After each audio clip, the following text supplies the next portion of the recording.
नमस्कार, मी प्रदीप नणनकर. आपण पाहत आहात इंद्रधनुष्य.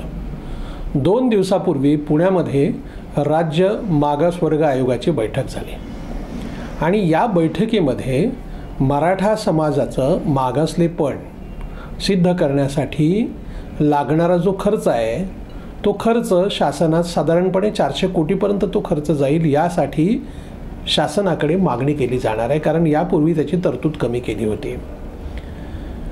महाविकास आघाडी सरकारच्या काळामध्ये ओबीसीचा एकूण सगळे निकष आणि अन्य सगळं तपासण्यासाठी आयोगाने राज्य सरकारकडे 500 कोटीची मागणी केली होती. तरतूद झाली होती 5 कोटी रुपये. आता यात जी मागणी करण्यात आली आहे नव्याने 400 कोटी रुपयाची, त्याचा जर निधी वेळेत प्राप्त झाला तर कामाला गती मिळेल.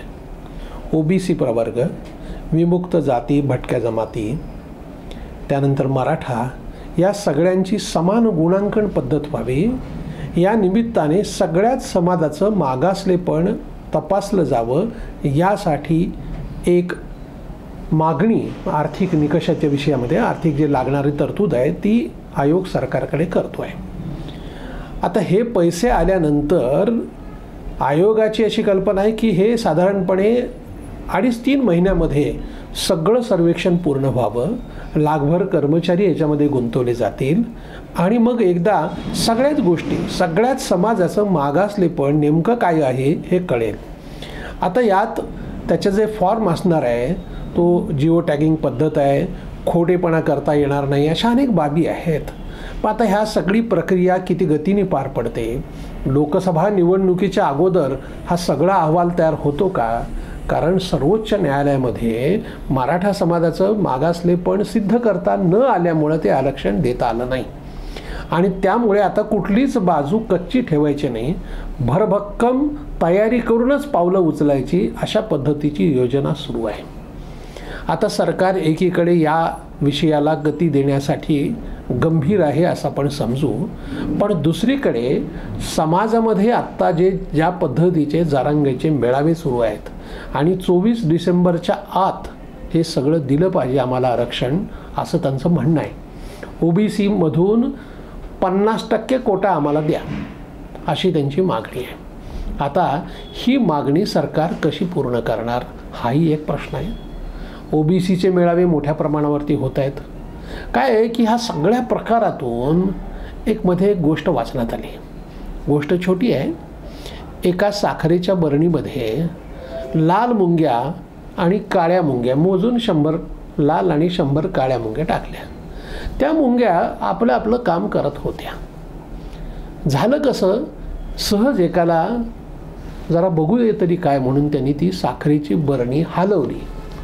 तर हलवल्यानंतर त्या मुंग्या बहुतेक दुसऱ्या मुंग्यांनीच हे असं हलवणं केलं काय की म्हणून एकमेकावरती तुटून पडल्या. ज्यांनी बरणी हलवली तो सुरक्षित होता, त्याला काहीच नाही, तो बाहेरून बरणी हलवली, पण मध्ये ज्या मुंग्या होत्या त्या एकमेकावरती तुटून पडल्या.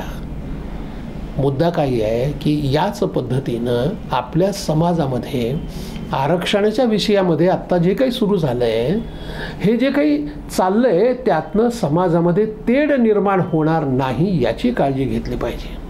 कारण मराठा समाजाला त्यांच्या कुणबीतल्या नोंदी सापडत आहेत आणि विदर्भ असेल, कोकण असेल, यातला कुणबी हा ओबीसीमध्ये ऑलरेडी आहे आणि मग आम्हाला ओबीसीमधनंच आरक्षण द्या अशी त्यांची मागणी आहे.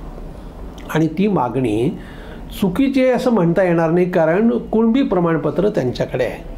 आता काय झालं आहे, ओबीसी समाजाला पोटात गोळा आला, कारण आपल्या 27% आरक्षणामध्ये हे जर आरक्षण आलं तर आपल्यालाच मिळणारा जो वाटा आहे तो कमी होईल आणि त्यातनं मग सगळेजण अशा पद्धतीचे मेळावे घ्यायला लागलेत. झालं कसं की बीडमध्ये दंगल झाली या आरक्षणाच्या विषयामध्ये.